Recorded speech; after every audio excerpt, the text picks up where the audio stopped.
Hello दोस्तों, नमस्कार। मैं प्रदीप सिंह राठौड़। आज grade up defence academy Jodhpur के ऑनलाइन प्लेटफॉर्म उसके यूट्यूब चैनल पे आपके सामने पेश हूँ एक बहुत ही अच्छी लेक्चर सीरीज के साथ। तो सबसे पहले आशा है कि आप सभी लोग इस कोरोना महामारी में घर पे सेफ होंगे, सुरक्षित होंगे। और ये जो सिचुएशन है जो मार्च से हम लोग फेस कर रहे हैं, ऑफलाइन क्लासेस बंद हैं, किसी भी तरीके से मन नहीं लगता, घर पे भी मन नहीं लगता, काम भी हम नहीं कर पा रहे हैं, हमारी पढ़ाई भी डिस्टर्ब है, कामकाज भी डिस्टर्ब है। लेकिन क्या करें, ये सिचुएशन ही कुछ ऐसी है।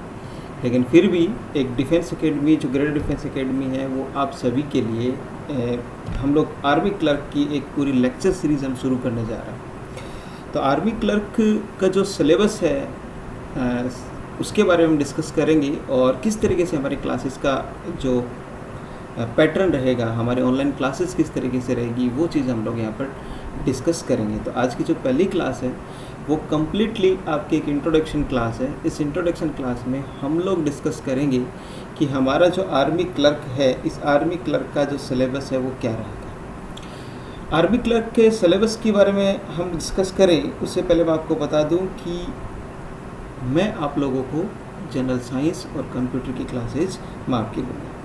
अभी जो क्लासेज, जब तक हमारी ऑफलाइन क्लासेज नहीं चलती है, हम लोग यहाँ ऑनलाइन प्लेटफॉर्म के ज़रिए ऑनलाइन हम लोग आप सब के लिए ये जो लेक्चर सीरीज है हम प्रोवाइड करेंगे। और जैसे हमारी ऑफलाइन क्लासेज शुरू होगी तो इस स्टडी को हम कंटिन्यू वहीं से आगे और रखेंगे, बिल्कुल जीरो से, वहाँ से फिर से भी हम स्टार्ट करेंगे इसको। तो जब तक हमारी ऑनलाइन क्लासेज स्टार्ट नहीं होती हैं तब तक आपकी पढ़ाई डिस्टर्ब ना हो, इसलिए हम लोगों ने एक बहुत ही एक अच्छी आपके लिए एक सीरीज़ शुरू करने जा रहे हैं जिसमें कंप्लीट आपका पूरा जो सिलेबस के अकॉर्डिंग पूरी जो आपकी क्लासेज रहेंगी। इसमें साइंस की क्लास भी रहेगी, इसमें कंप्यूटर की क्लास भी रहेगी, इसमें प्रीति मैम के ज़रिए जो आपकी इंग्लिश की क्लासेज है वो भी कंटिन्यू रहेगी। तो चलिए शुरू करते हैं हम लोग। सबसे पहले कि आर्मी क्लर्क के लास्ट ईयर के बारे में अगर हम बात करें तो आर्मी क्लर्क के लास्ट ईयर की भर्ती में भी हम लोगों ने हमारे यहाँ से बहुत ज़्यादा बच्चों का सिलेक्शन हुआ।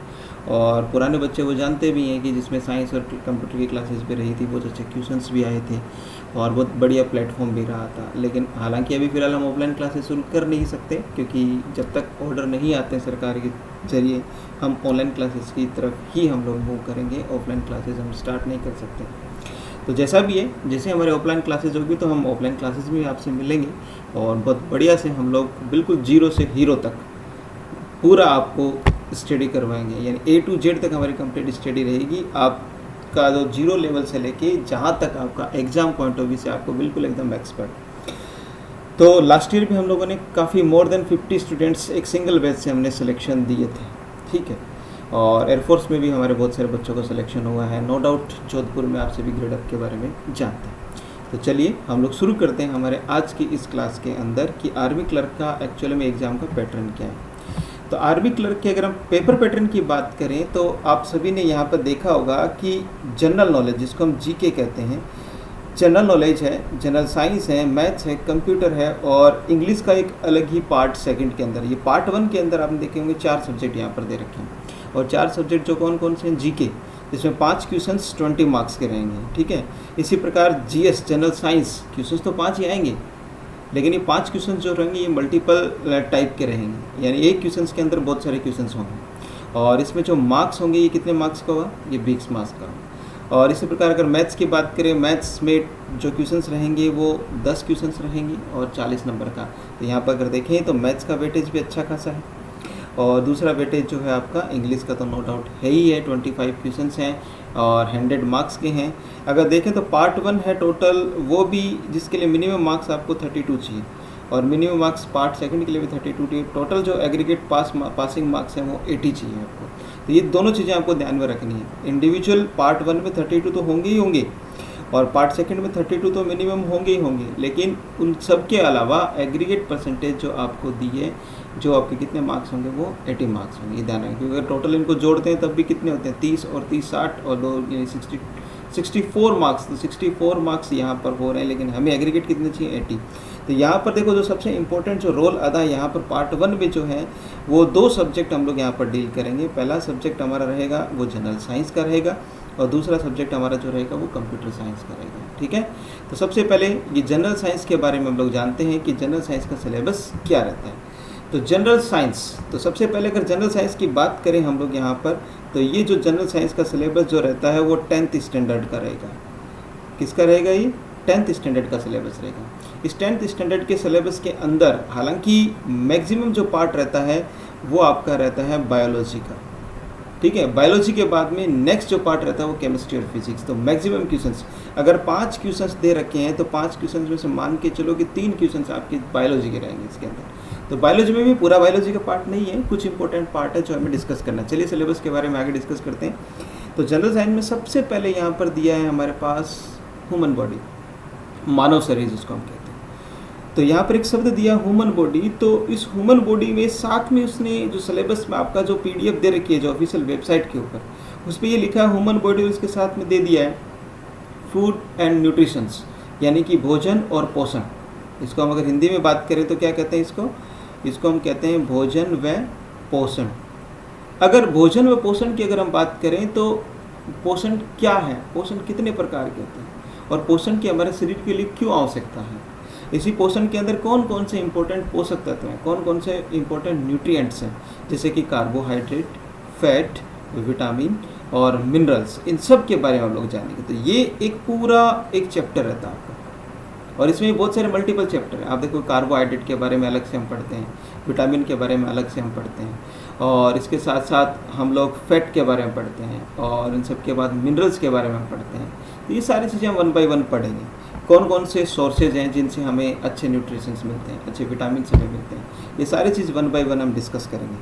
लेकिन उसके बाद में एक पूरा चैप्टर और आता है जो हमारा है मानव रोग से संबंधित। ये जो चैप्टर है वो किससे संबंधित है? मानव रोग, ह्यूमन डिजीज से रिलेटेड है। और मानव रोग है, अभी देखें तो फिलहाल हमारी हालत इस रोग ने ही कर दी है पूरी। अभी जो रोग चल रहा है, जो कोविड-19 जिसको बड़ा पॉपुलर है, पॉपुलर क्या, हमारी हालत सबने ख़राब कर रखी है इसने।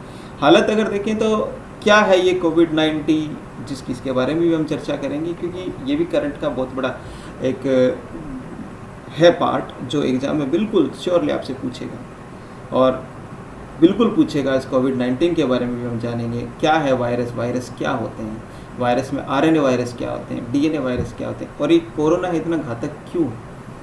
और वैसे देखें तो इसको हमारे रग रग में इसकी डर एक पैदा हो गया। वैसे देखें तो इतना कोई घातक भी नहीं है ये, थोड़ी सी अगर हम सावधानी रखें तो हम इससे बच सकते हैं। आपको बता दूं कि लोग पैरासीटामोल लेकर भी, आप अगर वहाँ पर देखोगे पैरासीटामोल जो टैबलेट है वो लेकर भी कोरोना से ठीक हो रहे हैं, लेकिन वो प्रॉपर एक निगरानी के ज़रिए, एक प्रिकॉशंस के ज़रिए। हमने देखा आइसोलेशंस बहुत पॉपुलर नाम हो गया अभी आजकल, पॉजिटिव और आइसोलेशन 2 शब्द बड़े पॉपुलर हुए। तो पॉजिटिव शब्द आते ही कोरोना दिखता है, और दूसरा अगर देखें तो वो पॉजिटिव, जो पहले पॉजिटिव थिंकिंग की बात करें आजकल उस पर ध्यान नहीं जाता, जहाँ पॉजिटिव शब्द आकर यार कहीं कोरोना पॉजिटिव तो नहीं हो गया। और दूसरा आपका होम आइसोलेशन, क्वारंटाइन, ये बड़े खतरनाक शब्द आजकल पूरी इस 2020 के अंदर, 2020 के अंदर ये खूब चर्चित है। तो ये जानेंगे हम लोग। और उनके अलावा भी बहुत सारे और भी रोग हैं। कोरोना तो अब आया है, उससे पहले भी हमारे पास हमारी ज़िंदगी में बहुत सारे रोगों से हमारा पाला पड़ता है। छोटे से रोग अगर बात करें, जुकाम से लेकर बहुत बड़े रोग भी हैं, कैंसर है, उसके बाद अगर हम देखें डायबिटीज़ है, और एड्स जैसी बीमारियां भी हैं, और डेंगू, मलेरिया, स्वाइन फ्लू, इन सब के बारे में हम लोग इस चैप्टर में पढ़ेंगे। सबसे इसमें इम्पोर्टेंट जो पार्ट रहता है वो आपका रहता है विटामिन का। ये समझ लिए कि 5 में से 1 सवाल यहाँ पर 100% है, और बहुत ही इंटरेस्टिंग ये चैप्टर है। इस चैप्टर को बिल्कुल हम ट्रिक्स के ज़रिए हम इसको डिस्कस करेंगे। आगे हम सिलेबस की बात करें तो आगे जो सिलेबस हमारा रहता है उस सिलेबस के अगर हम देखें तो ये जो सिलेबस हमारा रहेगा, इस सिलेबस में नॉर्मली नेक्स्ट जो पार्ट रहता है वो है यहाँ पे सीधा से एक लाइन यहाँ पर लिखी गई है कि जो आपसे पूछा जाएगा उसमें फिजिक्स, केमिस्ट्री और बायोलॉजी 10th स्टैंडर्ड में। आपको फिर बता दूं कि ये जो पार्ट रहेगा वो कब का रहेगा, आपका सिर्फ 10th स्टैंडर्ड का रहेगा। तो 10th स्टैंडर्ड की फिजिक्स, केमिस्ट्री, बायोलॉजी, इन सब का भी एक छोटा मोटा इंट्रोडक्शन, एक बेसिक पार्ट रहेगा। और इसमें भी कुछ इंपॉर्टेंट टॉपिक है, वहीं से सवाल आते हैं। ज़्यादा हमें पूरी केमिस्ट्री नहीं पढ़नी है, ना ही हमें पूरी फिजिक्स पढ़नी है, लेकिन बायोलॉजी का जो इम्पोर्टेंट रोल है ये हमें ज़्यादा डिस्कस करना है, ठीक है। केमिस्ट्री की बात करें तो केमिस्ट्री इन एवरीडे लाइफ, यानी हमारे दैनिक जीवन में जो केमिस्ट्री है, रसायन विज्ञान है, उन सब के बारे में इसमें इम्पोर्टेंट फार्मूलाज आ गए, ठीक है। कास्टिक सोडा क्या होता है, ठीक है, दावन सोडा किसको हम कहते हैं, फिटकरी का फॉर्मूला क्या होता है, उनके उपयोग क्या है, एसिड क्या होता है, बेस क्या होता है, ये चीज़ें हम जानेंगे। ठीक है, उसके बाद एलिमेंट्स कुछ इंपॉर्टेंट है, मेटल्स कुछ हैं, कुछ नॉन मेटल्स हैं, उन सब के यूजेज हैं, ये सारी चीज़ें हम यहाँ पर 1 बाय 1 डिस्कस करते हैं। तो अगला जो पार्ट है, यानी कि यहाँ पर देखो ये लिखा भी है, यानी कि ये जो पार्ट रहता है physics, chemistry and biology based on fundamental and day to day activities, यानी हमारे दैनिक जीवन में क्या क्या उपयोग है। फिजिक्स की बात करें तो फिजिक्स में देखिए कि कोई भी मेजरमेंट पूछ लेगा आपसे, यूनिट पूछ लेगा कि बताओ एनर्जी की यूनिट क्या होती है, आपसे पूछ लेगा फोर्स की यूनिट क्या होती है, इलेक्ट्रिक करंट की यूनिट क्या होती है, इलेक्ट्रिक पोटेंशियल क्या होता है, करंट क्या होता है, ये सारी 1 बाय 1 डिस्कशन हम यहाँ पर करेंगे। आगे देखते हैं, तो इसमें देखो कुछ मेडिकल टर्म्स, उनके बारे में हमें जानना है। तो ये एक्चुअल देखें तो वैसे बायोलॉजी का मैक्सिमम जो पार्ट है वहाँ से पूछता है, लेकिन फिर भी कुछ पार्ट फिजिक्स का भी रहता है। उसके बाद कुछ इंस्ट्रूमेंट के बारे में पूछता है, तो कुछ इंपॉर्टेंट इंस्ट्रूमेंट होंगे, उन सब के बारे में हम लोग यहाँ पर जानेंगे। अगला है साइंटिफिक टर्म्स, जो वैज्ञानिक पद्धतियाँ, वैज्ञानिक जो टर्म्स हैं, उन सब के बारे में हम लोग जानेंगे। क्या है ईसीजी, क्या होता है, जैसे कि फॉर एग्जांपल आपसे पूछ लेगा ईसीजी क्या है, इसके बारे में पूछ सकते हैं। सोनोग्राफी, अल्ट्रासाउंड क्या होता है, उसके बारे में पूछ लेगा। एक्सरे क्या है, उसके बारे में आपसे पूछ सकते हैं। ठीक है, तो ये बहुत सारे टर्म्स हैं, इनके बारे में हम लोग यहाँ पर जानेंगे। ठीक है, आपका बीसीजी टीका लगता है, किस लिए लगता है, क्या नाम है इसका फुल फॉर्म, ये सारी चीज़ें हम लोग यहाँ पर देखेंगे। नेक्स्ट जो पार्ट रहता है वो साइंटिफिक एंड रिसर्च इंस्टीट्यूट।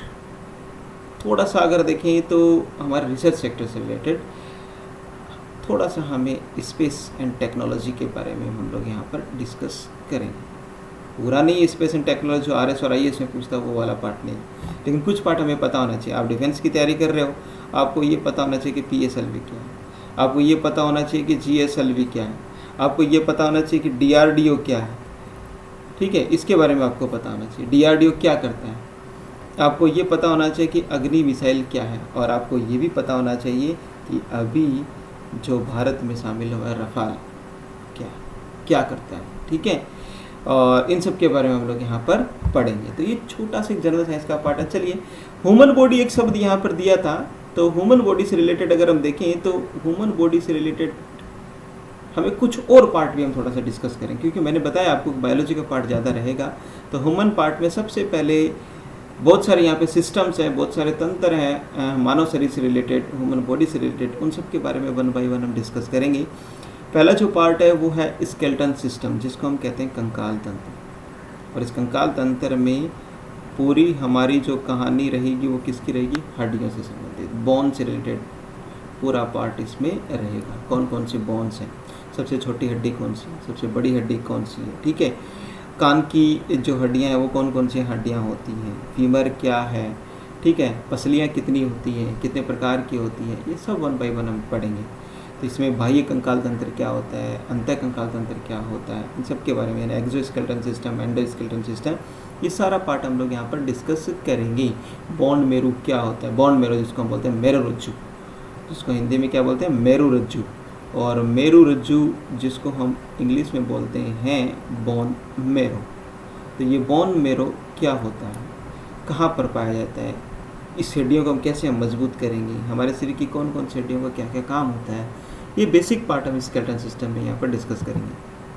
आगे डाइजेशन, पहले पार्ट हमने पढ़ लिया कि फूड न्यूट्रिशन, अगर अच्छा खाओगे तो अच्छा पहचाना भी तो चाहिए हमारे शरीर में, अगर ढंग से पाचन नहीं होगा तो भी दिक्कत है, क्योंकि सबसे पहले उसमें लिखा है मानव शरीर, और उसके बाद आगे दे रखा था फूड एंड न्यूट्रिशन, यानी भोजन और पोषण।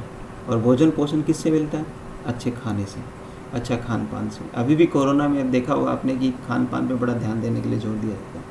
आपको ठंडी चीज़ें खाने से ज़्यादा से ज़्यादा बचने के लिए कहा। जिसको खांसी जुकाम हल्की हो जाती है उसको ये कहा जाता है कि भैया तुम ठंडी चीज़ें मत खाओ, क्योंकि अगर गलती से अगर हॉस्पिटल चले भी जाओगे तो नॉर्मल जुकाम होते तब भी वो आपका कोरोना टेस्ट करते ही करते हैं।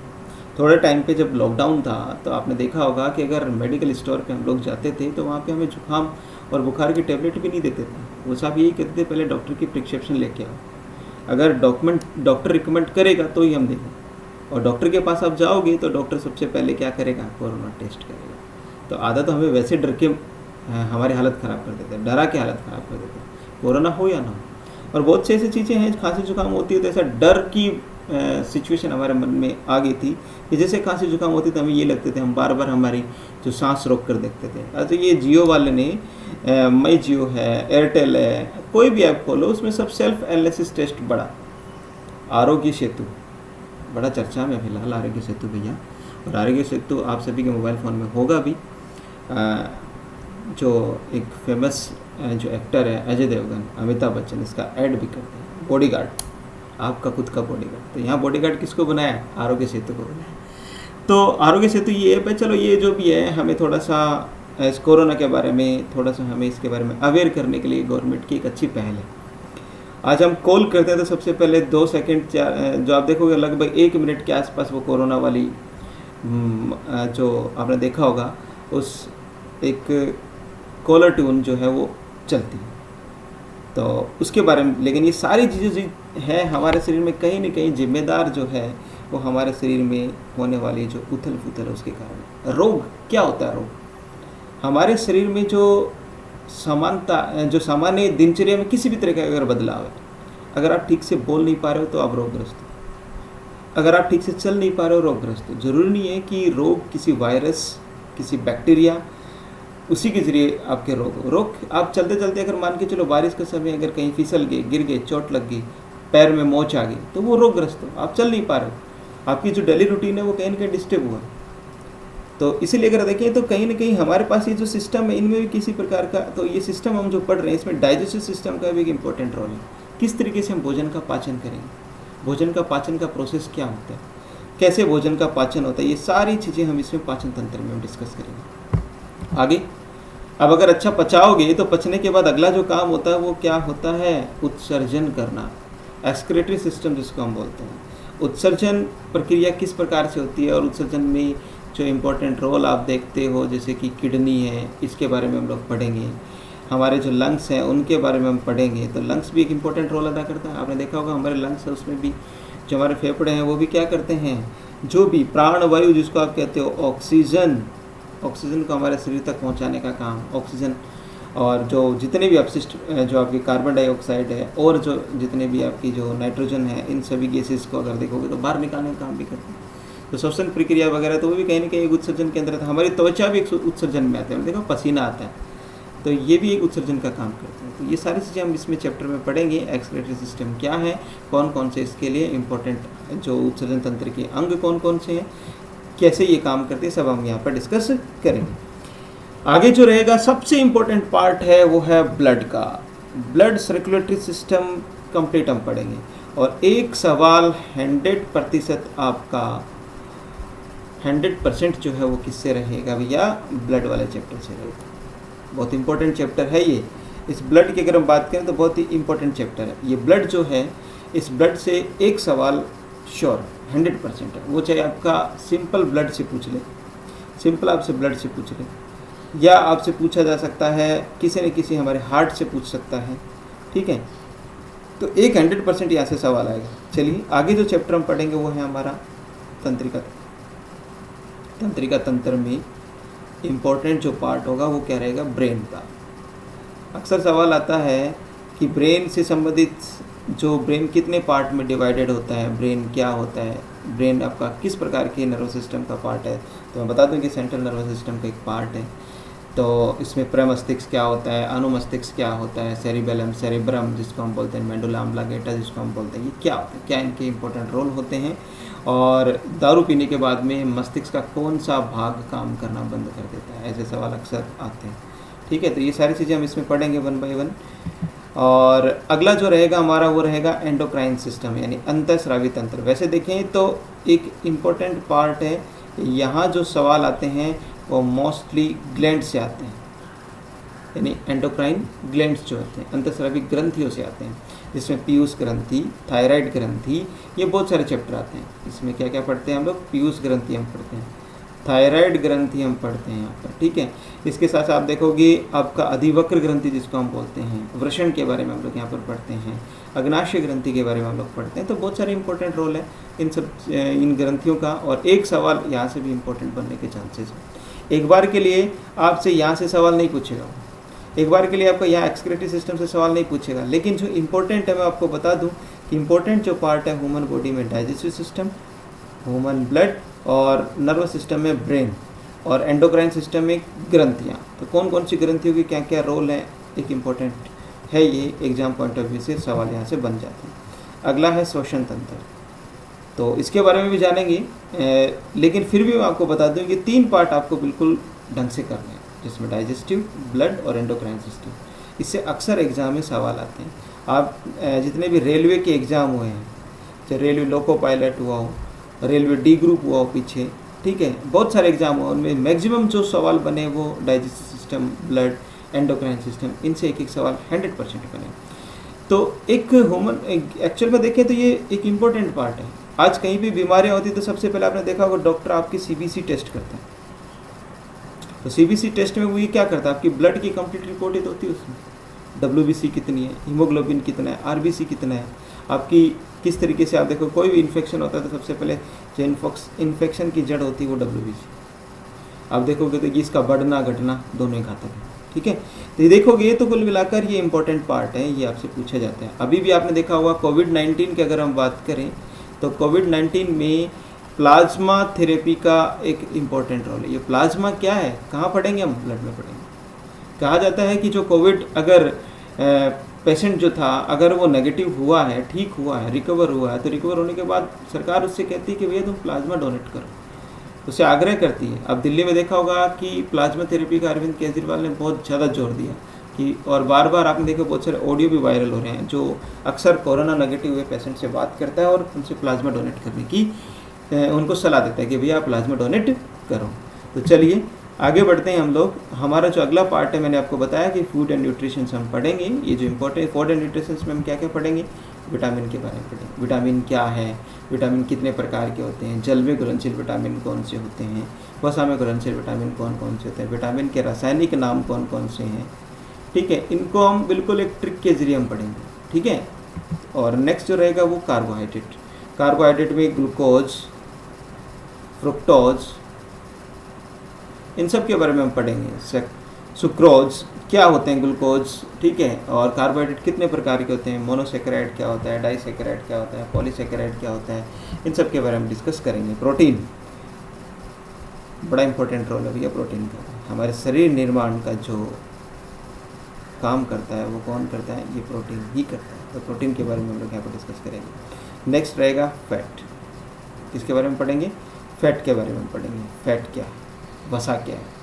सबसे ज़्यादा जो हमें ऊर्जा मिलती है वो संचित जो आप देखोगे तो वसा के रूप में, ठीक है। लेकिन हम जो भोजन में खाने के जरिए हम लोग जो शरीर को ऊर्जा प्रदान करते हैं वो सबसे ज़्यादा किसके आधार पर प्रोवाइड करते हैं, कार्बोहाइड्रेट। हमारे खाने में अगर हम कार्बोहाइड्रेट की मात्रा बढ़ा देते हैं तो हमें ज़्यादा ऊर्जा मिलती है, ठीक है। तो ये सब चीज़ें हम पढ़ेंगे। इसमें फूड मिनरल्स के बारे में हम पढ़ेंगे, ठीक है। आपने देखा होगा आयरन की कमी हो जाती है, कैल्शियम की कमी हो जाती है। तो ये कैल्शियम की कमी से क्या क्या प्रॉब्लम होती है, आप देखो कैल्शियम का लेवल भी कम से कम आप देखते हो तो कैल्शियम का लेवल जो होता है वो 18 के आसपास होना चाहिए। तो नॉर्मली कैल्शियम का जो लेवल होता है, अगर अच्छा खान पान नहीं होता है, अगर नॉर्मली अगर हम लोग ध्यान नहीं देंगे हमारे खान पान के ऊपर तो कैल्शियम की प्रॉब्लम होती है। कैल्शियम की प्रॉब्लम अगर होती है तो बार बार आदमी को बुखार जुकाम ये चीज़ होती है। कई बार इस कैल्शियम की इतनी कम प्रॉब्लम हो जाती है कि आदमी की डेथ तक हो जाती है। तो बहुत इंपॉर्टेंट है, कुपोषण के शिकार हो जाते हैं अगर इनमें कोई किसी भी न्यूट्रिएंट्स का अगर ध्यान नहीं दोगे, किसी भी इन पोषक तत्वों को ठीक से अगर आप शरीर में उचित मात्रा में, अगर जितनी शरीर को ज़रूरत होती है उतना अगर हम लोग इसको ग्रहण नहीं करेंगे तो हमारा शरीर है जो वो कुपोषण की कैटेगरी में आ जाता है, ठीक है। तो ये चीज़ हम पढ़ेंगे बायोलॉजी में। नेक्स्ट डिफिशिएंसी डिजीज़, कौन कौन सी कमी से रोग होते हैं, इन सब के बारे में पढ़ेंगे। तो रोग वाला पूरा एक चैप्टर ही हमारा रहेगा, उसमें वायरस जनित रोग कौन कौन से होते हैं, जीवाणु जनित रोग कौन कौन से होते हैं, ये सारी चीज़ें हम 1 बाय 1 डिस्कस करेंगे। तो मानव रोग, उनके कारण क्या हैं, उनकी रोकथाम हम कैसे करेंगे, और एक इम्पॉर्टेंट फोकस थोड़ा सा हम करेंगे किसके बारे में, कोविड-19 के बारे में। इसके बाद में कुछ इंपॉर्टेंट बायोलॉजी का पार्ट अगर और रहता है उसके बारे में हम डिस्कस करेंगे।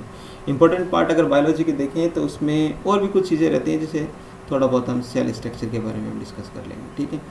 और कुछ थोड़ा बहुत अगर हम देखें तो और भी हमारे पास जैसे साइंटिफिक इंस्ट्रूमेंट्स वगैरह, मेडिकल टर्म्स वगैरह जो मैंने बताया था, वो सारी चीज़ें मिसलेनियस बायोलॉजी में हम डिस्कस करेंगे। तो ये तो था हमारा साइंस का पार्ट जो हमें फोकस करना है। साइंस के पार्ट को अगर हम देखें तो उससे पहले थोड़ा सा आपने कहोगे कि सर अभी फिजिक्स का पार्ट हमने डिस्कस नहीं किया। तो फिजिक्स वैसे देखें तो फिज़िक्स के अंदर जो इम्पोर्टेंट हमारे जो चैप्टर रहेंगे वो चैप्टर हम लोग देखेंगे। तो सबसे पहले हमारा रहेगा यूनिट एंड मेजरमेंट का। देखो फिजिक्स और केमिस्ट्री पे ज़्यादा फोकस ना करके हम बायोलॉजी पे ज़्यादा करेंगे क्योंकि सवाल उससे ज़्यादा आएंगे। यूनिट एंड मेजरमेंट में से एक सवाल बन सकता है। एंड यूनिट एंड मेजरमेंट देखें तो वैसे कोई ये चैप्टर नहीं है जिसको हम इकाई और मापन कहते हैं। हिंदी में क्या कहते हैं इसको? इकाई व मापन। इसमें से एक सवाल बनता है, किसी न किसी यूनिट के बारे में पूछता है, और ये जो चैप्टर है ऑटोमेटिकली हमारा तैयार हो जाता है जब हम फिजिक्स के कुछ इंपॉर्टेंट टॉपिक आगे और डिस्कस करते हैं। तो इंपॉर्टेंट टॉपिक्स ऑफ फिजिक्स की अगर हम और बात करें तो सेकंड नंबर पे हम जो पढ़ते हैं वो हम थोड़ा सा डिस्कस करेंगे किसके बारे में? ऑप्टिक्स के बारे में। और इस ऑप्टिक्स के अंदर हम लोग देखते हैं कि जो रिफ्लेक्शन ऑफ लाइट, आगे हम डिस्कस करेंगे रिफ्रैक्शन ऑफ लाइट। इसमें हम मिरर के बारे में थोड़ा बहुत हम पढ़ लेते हैं, थोड़ा बहुत हम लेंसेज के बारे में पढ़ लेते हैं, हमारी ह्यूमन आई के बारे में हम थोड़ा सा डिस्कस कर लेते हैं, और जो डिफेक्ट्स ऑफ विजन्स के बारे में हम लोग यहाँ पर डिफेक्ट्स ऑफ विजन यानी कि आंखों से संबंधित जो दोष होते हैं, निकट दृष्टि दोष, दूर दृष्टि दोष, चरा दृष्टि दोष, यानी कि जो ऐनक लगते हैं ना लोगों के, चश्मा जो लगता है, कब लगता है, क्या नंबर होता है, लेंस क्या होते हैं, उत्तल लेंस क्या होता है, कॉन्वेक्स जिसको हम बोलते हैं, अवतल लेंस क्या होता है, सब कुछ इसमें हम डिस्कस करेंगे। तो एक इम्पोर्टेंट पार्ट है आगे आने वाले, अगर आप साथ साथ पटवारी के एग्ज़ाम की तैयारी कर रहे हो, और अगर आप मान के चलो कोई और एग्ज़ाम की तैयारी कर रहे हो, स्टेट गवर्नमेंट हो, चाहे आप एसएससी की तैयारी कर रहे हो, चाहे 12th बेसिक क्यों ना हो, उन सब में भी एक इम्पॉर्टेंट एसएससी जनरल साइंस में फिजिक्स में अगर ऑप्टिक्स का एक सवाल बनता है। नेक्स्ट जो पार्ट हम डिस्कस करेंगे वो हम पढ़ेंगे वेव के बारे में, और वेव में जो ज़्यादातर हमारा फोकस रहेगा वो किसके ऊपर रहेगा? साउंड वेव के ऊपर। तो साउंड से रिलेटेड एक सवाल बन जाते हैं, ज़्यादा डिटेल में नहीं, थोड़ा बहुत हम पढ़ते हैं। ये आपको 12th लेवल तक का फिजिक्स नहीं पढ़ना है, आपको बेसिक 10th तक का पढ़ना, और 10th तक का भी कंप्लीट नहीं पढ़ना है, थोड़ा बहुत आपको डिस्कस करना है। ठीक है, चौथे नंबर पे जो रहेगा वो चैप्टर हमारा रहेगा इलेक्ट्रिसिटी। ठीक है, इलेक्ट्रिसिटी से रिलेटेड हम लोग पढ़ेंगे। इलेक्ट्रिसिटी में ओम्स का नियम क्या है, यानी 10वीं लेवल का ओम का नियम किसी के, सीरीज कॉम्बिनेशन क्या होता है, पैरेलल कॉम्बिनेशन क्या होता है जिसको हम श्रेणी क्रम, समांतर क्रम, इन सब के बारे में पढ़ेंगे। इलेक्ट्रिक सेल क्या है, बैटरी के बारे में हम डिस्कस करेंगे। थोड़ा बहुत तो 10वीं लेवल तक का है वो हम डिस्कस करते हैं। नेक्स्ट जो चैप्टर हमारा हम लोग पढ़ते हैं वो है हीट एंड थर्मोडाइनमिक्स। और हीट और थर्मोडाइनमिक्स के अंदर ऊष्मा से रिलेटेड हम पार्ट पढ़ेंगे। ऊष्मा संचरण की विधियाँ कौन सी होती है, ठीक है, कंडक्शन, कन्वेक्शन, रेडिएशन, यानी जिसको हम बोलते हैं चालन, संवहन और विकिरण विधि क्या है, इन सब के बारे में हम लोग पढ़ेंगे। तो टेम्परेचर के बारे में पढ़ेंगे, टेम्परेचर स्केल्स के बारे में हम लोग यहाँ पर पढ़ेंगे। तो आप इसको थर्मोडाइनमिक्स अलग पार्ट, आप इसको ये कह सकते हो कि थर्मोडाइनमिक्स ना पूछ के ये पूछता आपको हीट एंड टेम्परेचर, इसके बारे में पढ़ता है, हीट और टेम्परेचर के बारे में डिस्कस करेंगे। ठीक है, टेम्परेचर स्केल्स के बारे में हम लोग यहाँ पर डिस्कस करेंगे। छठे नंबर पे जो हमारा पार्ट रहेगा वो थोड़ा सा हम मैकेनिक्स के बारे में, और मैकेनिक्स में आप देखोगे तो यहाँ पर मोशन यानी कि गति के बारे में, स्पीड के बारे में हम पढ़ेंगे। ठीक है, स्पीड, वेलोसिटी के बारे में हम लोग यहाँ पर डिस्कस करते हैं। ठीक है, इसके बाद में हम लोग लॉज ऑफ मोशंस के बारे में पढ़ते हैं, लॉज ऑफ मोशंस। हम लोग यहाँ पे थोड़ा सा ग्रेविटेशंस के बारे में पढ़ते हैं, ग्रेविटेशंस, यहाँ पे हम फोर्सेस के बारे में पढ़ते हैं। तो ये एक फिजिक्स का पूरा सिलेबस रहता है जो हमें डिस्कस करना है। पूरी फिजिक्स नहीं है, इन्हीं में से अगर वो 1-2 सवाल आते हैं वो इनमें से आ जाते हैं। और इसमें भी इंपॉर्टेंट जो पार्ट है आपका ऑप्टिक्स, हीट एंड टेम्परेचर, और जो आपका हीट एंड टेम्परेचर के साथ साथ अगर एक सवाल कोई इलेक्ट्रिसिटी से पूछ लेता है, ऑप्टिक्स में से दोनों में से किसी एक में से पूछेगा, तो साउंड में से पूछेगा, इनमें से कोई पूछेगा, मैक्सिमम चांसेस रहते हैं वो इसी से रहते हैं, रिफ्लेक्शन, रिफ्रैक्शन, इन सब से। ठीक है, तो ये सारी चीज़ें हम लोग यहाँ पर फिजिक्स के अंदर भी डिस्कस करेंगे। ठीक है, अगला जो पार्ट रहता है हमारा, अगर हम देखें केमिस्ट्री के बारे में अगर हम बात करें तो केमिस्ट्री का जो पार्ट है वो हम देखेंगे। तो केमिस्ट्री का जो पार्ट रहता है हमारा, तो केमिस्ट्री के अंदर भी मैक्सिमम 2-3 टॉपिक है जो हमें डिस्कस करने हैं केमिस्ट्री में। तो केमिस्ट्री में हमें जो डिस्कस करने हैं वो 2-3 टॉपिक हमें डिस्कस करने हैं। 2-3 टॉपिक में अगर देखोगे तो सबसे पहले हम बात करते हैं स्टेट ऑफ मैटर। ठीक है, स्टेट ऑफ मैटर के बारे में बात करें। नेक्स्ट जो रहता है वो हमारा एसिड और बेस से रिलेटेड हम बात करते हैं। ठीक है, अगला जो रहता है हमारे पास कुछ जो इंपॉर्टेंट फॉर्मूलेज है वो हमें रटने हैं। तो भाई ज़्यादा पूरी केमिस्ट्री नहीं पढ़नी है हमें, कोई इसमें ये नहीं कि एटॉमिक स्ट्रक्चर पूरा पढ़ोगे, पूरे एटॉमिक स्ट्रक्चर, बोर मॉडल क्या होता है वो हमें पढ़ना नहीं, ये नहीं है। हमें बेसिक चीज़ें पढ़नी है। हमें ये बताना चाहिए इलेक्ट्रॉनिक कॉन्फ़िगरेशन हम कैसे निकालते हैं। तो बेसिक केमिस्ट्री का पार्ट हमारा रहेगा। तो जैसे हमारी क्लासेस रहेगी केमिस्ट्री में 1 बाय 1 हम इसके बारे में हम डिस्कस करेंगे, और हर चैप्टर के साथ हम कुछ ऑब्जेक्टिव क्वेश्चंस भी आपको प्रोवाइड करेंगे। तो वो ऑब्जेक्टिव क्वेश्चंस के जरिए आप प्रैक्टिस भी कर सकते हो, ठीक है। तो चलिए अब हम बात करते हैं, हमारे पास जो सिलेबस रहता है, वो जो सिलेबस हम डिस्कस करते हैं वो किसके बारे में डिस्कस करते हैं। हमारा जो सिलेबस है वो पूरा का पूरा सिलेबस हम डिस्कस करते हैं कंप्यूटर से रिलेटेड। मैंने आपको बताया कि हम लोग जो डिस्कस करने वाले हैं वो इस साइंस के ज़रिए, और साइंस के साथ साथ कंप्यूटर भी मैं आपको पढ़ाऊँगा, और कंप्यूटर भी एक इम्पोर्टेंट रोल अदा करता है आपके सिलेक्शन के अंदर, ठीक है। लास्ट ईयर जो क्लास के अंदर नोट्स करवाए गए थे उसी क्लास नोट से सवाल आए थे। ये आप पिछली साल जो बच्चों ने पढ़ा है कंप्यूटर उनसे भी आप पूछ सकते हो, नो डाउट अगर आपके कांटेक्ट में वो हैं। तो कंप्यूटर की क्लास भी जो रहेगी हमारी, ये भी इम्पोर्टेंट है। देखो सवाल 5 हैं लेकिन नंबर तो 20 है ना। तो कंप्यूटर के 5 में जो सवाल है वो आपके 5 के 5 सही होंगे, इस चीज़ की गारंटी है। वैसे आप कंटिन्यूटी बना के रखें, और जैसा आपको कहा जाता है उस तरीके से आप पढ़ने में ध्यान दें, उसी तरीके से आप कंटिन्यू पढ़ते रहेंगे। तो ये हमारे यहाँ पर क्लियर हो गया है। चलिए अब हम शुरू करते हैं कंप्यूटर के सिलेबस के बारे में। तो कंप्यूटर के सिलेबस में सबसे पहले हम बात करेंगे बेसिक कंप्यूटर, आपसे पूछा जाएगा। ये जो सिलेबस है ये आपके अकॉर्डिंग टू आपकी जो आर्मी ऑफिशियल वेबसाइट है उसके ज़रिए लिया गया है। कंप्यूटर सिस्टम में यहाँ पे सिंपल बेसिक कंप्यूटर क्या होता है, हम सबसे पहले ये स्टार्ट करेंगे कि भाई कंप्यूटर क्या है। कंप्यूटर का बेसिक परिचय हम पढ़ेंगे, कंप्यूटर का बेसिक परिचय, बेसिक इंट्रोडक्शन। यहाँ पे देखो ये लिखा है कैरेक्टरिस्टिक्स ऑफ कंप्यूटर, उसमें यही होगा कंप्यूटर की विशेषता, कंप्यूटर के गुण, ठीक है। Basic applications of computer, computer के बेसिक एप्लीकेशन कौन कौन से होते हैं उन सब के बारे में हम लोग पढ़ेंगे। कंपोनेंट ऑफ कंप्यूटर, कंप्यूटर कितने प्रकार के होते हैं। जहाँ कंप्यूटर शब्द आ गया तो आपके दिमाग में एक ही चीज़ चलती है, वो है कि कंप्यूटर जो होता है वो हार्डवेयर और सॉफ्टवेयर, इन दोनों के जरिए ही आपका पूरा कंप्यूटर कहलाता है। तो कौन कौन से हार्डवेयर पार्ट्स होते हैं, कौन कौन से सॉफ्टवेयर पार्ट होते हैं इंपॉर्टेंट, वो सब हम यहाँ पे 1 बाय 1 डिस्कस करेंगे।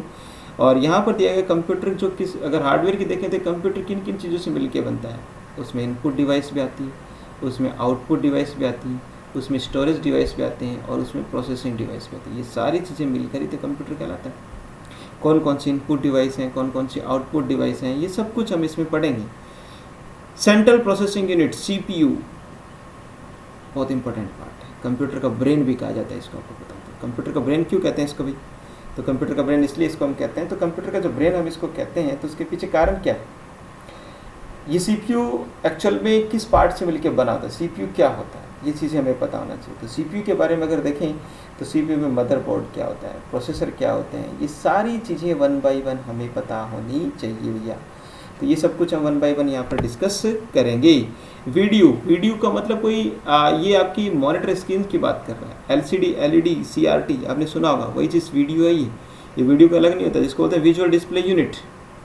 और डिस्प्ले कहाँ पे देख रहे हो, अभी जो मुझे आप जो ऑनलाइन देख रहे हो तो ये आपकी डिस्प्ले है कि नहीं, चाहे मोबाइल फ़ोन की या लैपटॉप की या कंप्यूटर की। इसमें वीडियो में देखते हो आप LCD CRT LED, इन सब के बारे में डिस्कस करें। कीबोर्ड, मतलब कुल मिलाकर यहाँ पर जो हम डिस्कस करने वाले हैं वो हमारे पास कंप्यूटर के हार्डवेयर के बारे में, यानी पूरा का पूरा हमें एक चार्ट पढ़ना है, और इस चार्ट को हम बोलते हैं आईपोज चार्ट।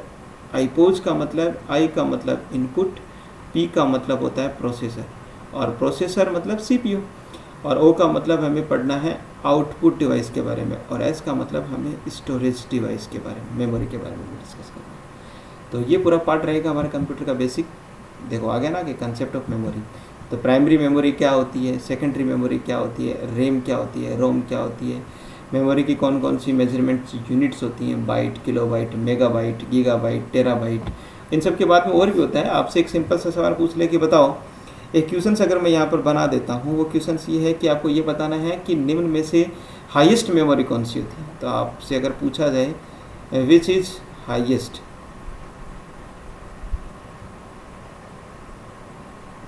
हाईएस्ट मेमोरी कौन सी, और हाईएस्ट मेमोरी के बाद में अगर यहाँ पर वो दे देगा, पहला ऑप्शन दे दिया यहाँ पर लिख दिया GB, दूसरा ऑप्शन दे दिया TB, तीसरा ऑप्शन दे दिया PB, चौथा ऑप्शन दे दिया YB, और एक और ऑप्शन दे दिया जेड भी। तो आपको लगेगा ये ABCD के हिसाब से है, तो जेड सबसे लास्ट में तो जेड होगा नहीं, लेकिन नहीं, सबसे हाईएस्ट मेमोरी होती है YB, और YB का मतलब होता है योटाबाइट। क्या मतलब होता है इसका? योटाबाइट। तो ये हमें पढ़ना है, इस पूरी कंसेप्ट ऑफ मेमोरी के बारे में हम लोग यहाँ पर डिस्कस करेंगे। तो ये इंपॉर्टेंट क्वेश्चंस के साथ, प्रीवियस ईयर्स के क्वेश्चंस के साथ सारी क्लासेस हमारी रहेंगी, चाहे वो साइंस की हो चाहे वो कंप्यूटर की हो, ठीक है।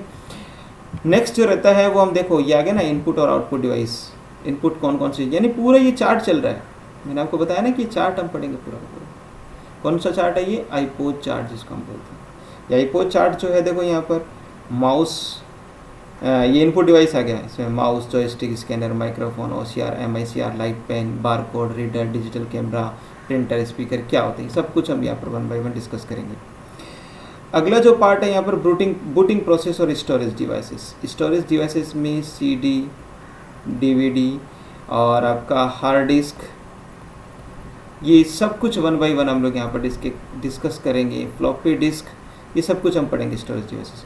बूटिंग भी 2 प्रकार की होती है, आपने देखा होगा, एक होता है कूल बूटिंग और एक दूसरी होती है वार्म बूटिंग। तो बूटिंग क्या होती है, क्या प्रोसेस होता है बूटिंग के लिए, बूटिंग किसके लिए हमें ये आवश्यक होता है बूटिंग, और जब वो कंप्यूटर को हम पहली बार हम स्टार्ट करें तो वो किस प्रकार की बूटिंग है, कूल बूटिंग है या वार्म बूटिंग है।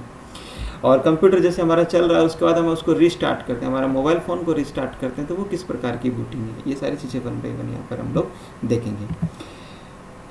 अगला जो पार्ट रहता है हमारा MS विंडो। मैं बता दूं कि आज कंप्यूटर के क्षेत्र में जो सबसे बड़ी क्रांति का जो काम, जो क्रांति लाने का काम जो किया है वो विंडो ने किया। और MS का मतलब होता है माइक्रोसॉफ्ट, और माइक्रोसॉफ्ट आपको पता है बहुत बड़ी कंपनी। माइक्रोसॉफ्ट जो हम देखते हैं तो माइक्रोसॉफ्ट जो है, इस माइक्रोसॉफ्ट ही विंडो की जनक है, माइक्रोसॉफ्ट कंपनी। MS ऑफिस पढ़ते वही माइक्रोसॉफ्ट कॉरपोरेशन कंपनी का पार्ट है, ठीक। तो माइक्रोसॉफ्ट के बारे में भी हम जानेंगे क्या होता है माइक्रोसॉफ्ट, माइक्रोसॉफ्ट का फाउंडर कौन है, इसके बारे में हमें पता होना चाहिए, ठीक है। तो माइक्रोसॉफ्ट आज हर घर में कंप्यूटर के क्षेत्र में सभी के दिलों पर राज करती है। आप ये कह सकते हो कि बिना माइक्रोसॉफ्ट के आज हम कंप्यूटर प्रॉपर तरीके से चला ही नहीं पाते। हर किसी की औकात नहीं है कि वो एप्पल खरीदे, हर किसी की औकात नहीं है कि वो लाइनक्स पे काम करे, हर किसी की औकात नहीं है कि वो यूनिक्स पे काम करे। लाइनक्स और यूनिक्स जो ऑपरेटिंग सिस्टम है ये सभी कोडिंग बेस हैं, इन सब चीज़ को अच्छा नॉलेज होता है वही ठीक से काम कर पाता है। लेकिन विंडो जो है, एक छोटे से सरकारी दफ्तर में भी जाते हो जिसमें रिटायरमेंट का टाइम आ चुका है, लेकिन जो बेचारे बुजुर्ग क्लर्क जो हैं वो, उनको भी कंप्यूटर चलाना आजकल कंपलसरी कर दिया गया है। आप कहीं फॉर्म भरने जाते हो, ई मित्र नाम सुना होगा, ये कोई कंप्यूटर इंजीनियर थोड़ी होते हैं, ये छोटे मोटे ग्रेजुएशन किए हुए, 12वीं पास किए हुए लोग होते हैं जिनको थोड़ा सा बेसिक कंप्यूटर का नॉलेज होता है और अपनी रोजी रोटी का काम जुगाड़ वो करते हैं।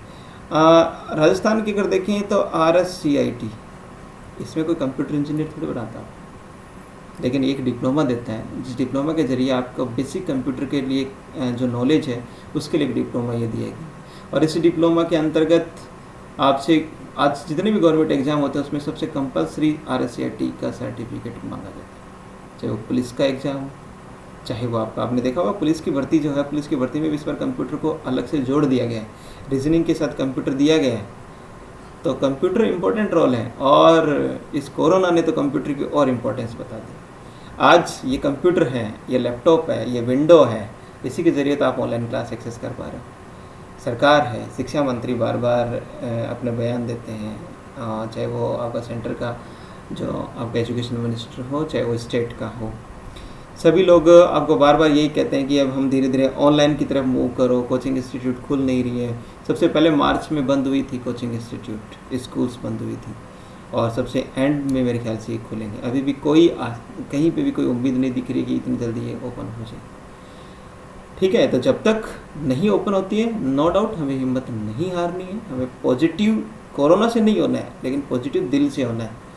और दिल से पॉजिटिव मतलब हमें हमारे चारों तरफ का एनवायरनमेंट पॉजिटिव एनवायरनमेंट रखना है, ताकि किसी भी तरीके से हम डिप्रेशन में ना आए। और आने वाले टाइप में कोरोना है, कोरोना भी चला जाएगा, और प्रॉपरली हमारी क्लासेस स्टडी वगैरह प्रॉपर रहेगी, ठीक है। तो विंडो की बात करें तो बेसिक ऑपरेटिंग सिस्टम विंडो क्या है उसके बारे में कंप्लीट हम डिस्कस करेंगे। इसके फंक्शंस के बारे में पढ़ेंगे, किस प्रकार से विंडो काम करती है। देखो माउस को कैसे हम यूज करेंगे, कैसे हम आइकन पे मूव करते हैं। जैसे मैं अभी ये पेन टैबलेट यूज़ कर रहा हूँ, एज ए माउस की तरह ये काम कर रहा है। ये आपका एक डिजिटल एक स्टाइलस है। माई कंप्यूटर, रिसाइकल बिन क्या होता है, टास्क बार क्या होता है, स्टार्ट मेन्यू क्या होता है, मेन्यू सिलेक्शन क्या होता है, रनिंग एप्लीकेशंस क्या है, कैसे हम चेक करते हैं हमारा टास्क जो मैनेजर उसमें जाकर। सेटिंग्स, हमारे कंप्यूटर सिस्टम्स विंडोज़ की डेट एंड टाइम कैसे सेट करते हैं। विंडो एक्सप्लोरर क्या होता है, कैसे हम फोल्डर चेक करते हैं, कैसे हम नए फाइल को रीनेम करते हैं।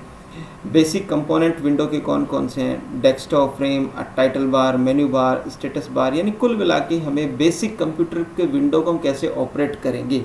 क्योंकि अगर आप क्लर्क बनोगे तो भैया क्लर्क बनोगे तो आपको वहाँ पर कोई आपका फाइलों में काम जो करना होता है वो आजकल आपने देखा होगा मैनुअली काम कम हो गया, सारा काम आपका डिजिटली हो चुका है।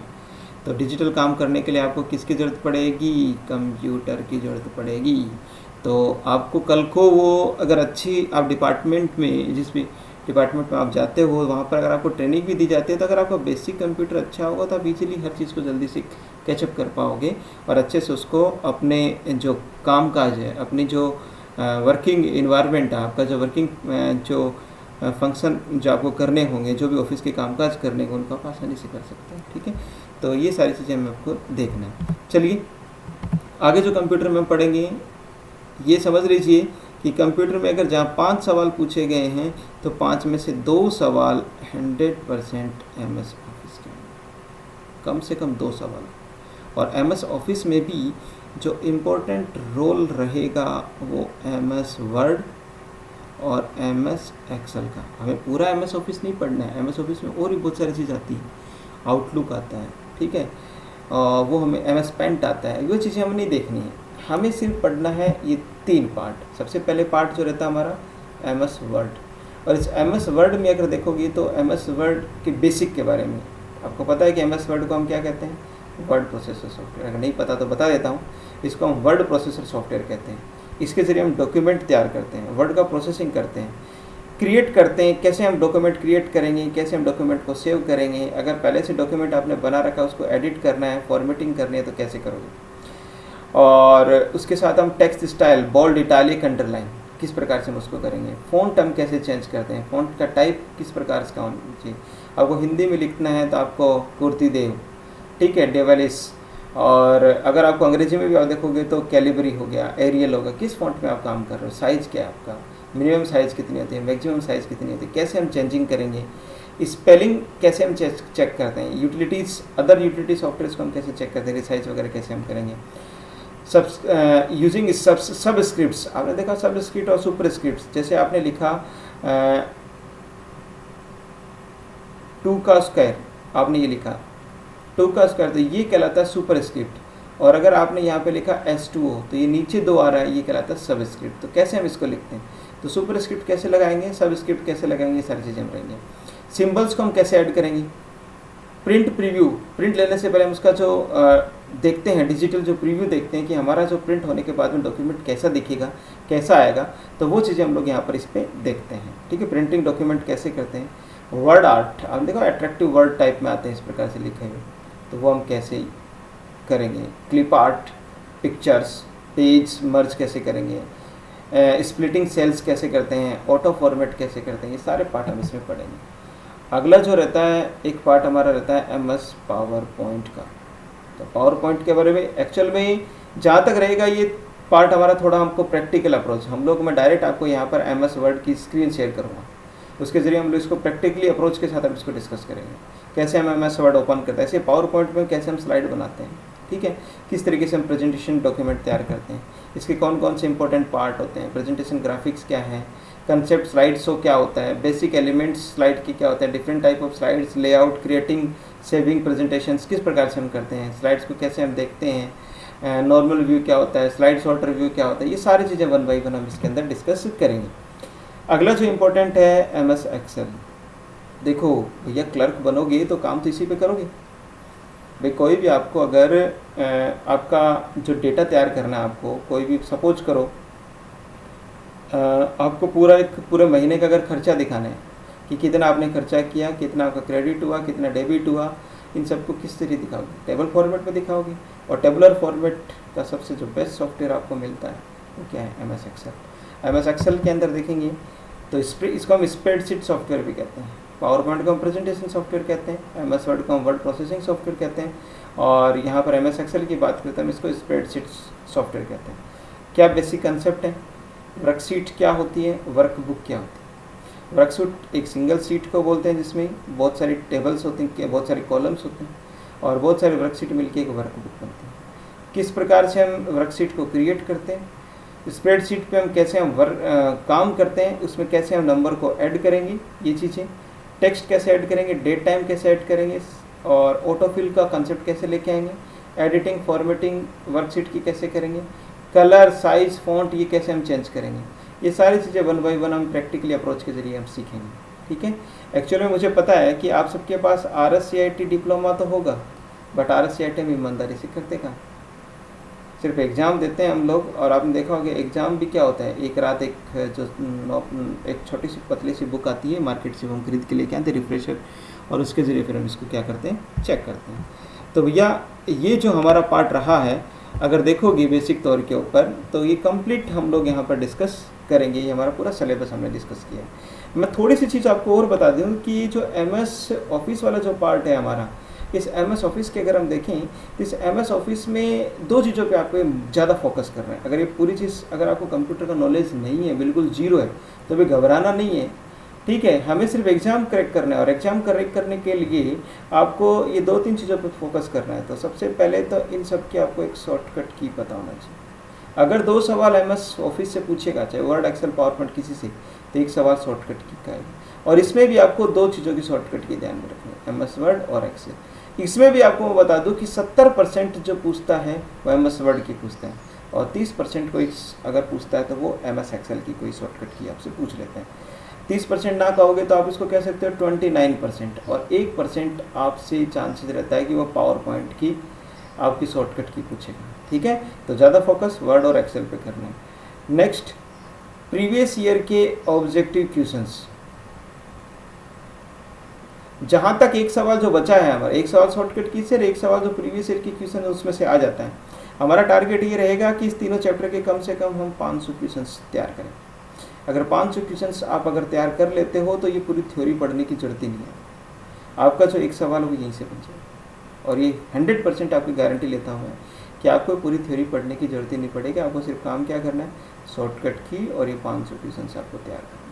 एक सवाल 100% वहाँ से आ जाएगा। लेकिन फिर भी मैं आपको सलाह दूंगा कि क्लासेस आप अटेंड करें, उस क्लासेस के जरिए आप देखोगे तो बिल्कुल उस क्लासेस के माध्यम से आपको एक पूरा टॉपिक मिलेगा। ठीक है, तो हमारी क्लासेस का जो पैटर्न रहेगा वो जो किस जल्दी आपको आप तक मिल जाएगा आपको यूट्यूब चैनल के माध्यम से। और हमारी क्लासेस जो रहेगी डेली बेसिस पे रहेगी। सबसे पहले हम जो शुरुआत करेंगे वो साइंस से करेंगे, और साइंस से हमारा पार्ट रहेगा बायोलॉजी का। ठीक है, और या हो सकता है बायोलॉजी के साथ साथ साइंस के साथ साथ आपको कंप्यूटर क्लासेस, क्योंकि कंप्यूटर का सिलेबस भी थोड़ा सा वाइड है। ठीक है, तो दोनों चीज़ें हम लोग आपको साथ साथ आपको प्रोवाइड करेंगे। तो जब तक ऑफलाइन क्लासेस हमारी नहीं चलती है तब तक हम लोग यहाँ पर इस डिजिटल प्लेटफॉर्म के माध्यम से, ऑनलाइन प्लेटफॉर्म के माध्यम से हमारी स्टडी को कंटिन्यू रखेंगे। ठीक है, तो आशा है, भगवान से कामना है, भगवान से यही चाहूँगा कि आप घर पे सेफ रहें, सुरक्षित रहें, और इस महामारी में हम सब मिलकर लड़ेंगे और बहुत जल्द इससे हम बाहर निकलेंगे। ठीक है, और जल्दी ही हम लोग ऑफलाइन क्लासेस में भी मिलेंगे। ठीक है, तो ऑल द बेस्ट आप सभी के, अपने अच्छे फ्यूचर के लिए, अपने भविष्य के लिए। आप अच्छे से आर्मी क्लर्क की तैयारी करो, और जो भी आप एग्ज़ाम की तैयारी कर रहे हो, घर पे ये नहीं है कि आप सोच के बैठे होंगे कि ऑफलाइन क्लासेज होगी तभी हम पढ़ेंगे। नहीं, ऑफलाइन क्लासेज में तो हम पढ़ेंगे ही पढ़ेंगे, लेकिन हमारी जब ऑनलाइन क्लासेज हमें मिल रही है, अच्छी फैसिलिटी जब हमें प्रीति मैम के जरिए, ग्रेड ऑफ डिफेंस एकेडमी के जरिए आपको अगर प्रोवाइड करी जा रही है, तो इस चीज़ का आपको फ़ायदा उठाना है। ठीक है, तो बाकी हमारी जो क्लासेस जो होंगी वो प्रॉपर तरीके से होंगी। जो सीरीज़ हम ऑनलाइन स्टार्ट करेंगे वो कम्प्लीटली आपकी कंप्लीट सिलेबस आपका करवाया जाएगा। ठीक है, तो मिलते हैं अगले लेक्चर में, तब तक के लिए धन्यवाद।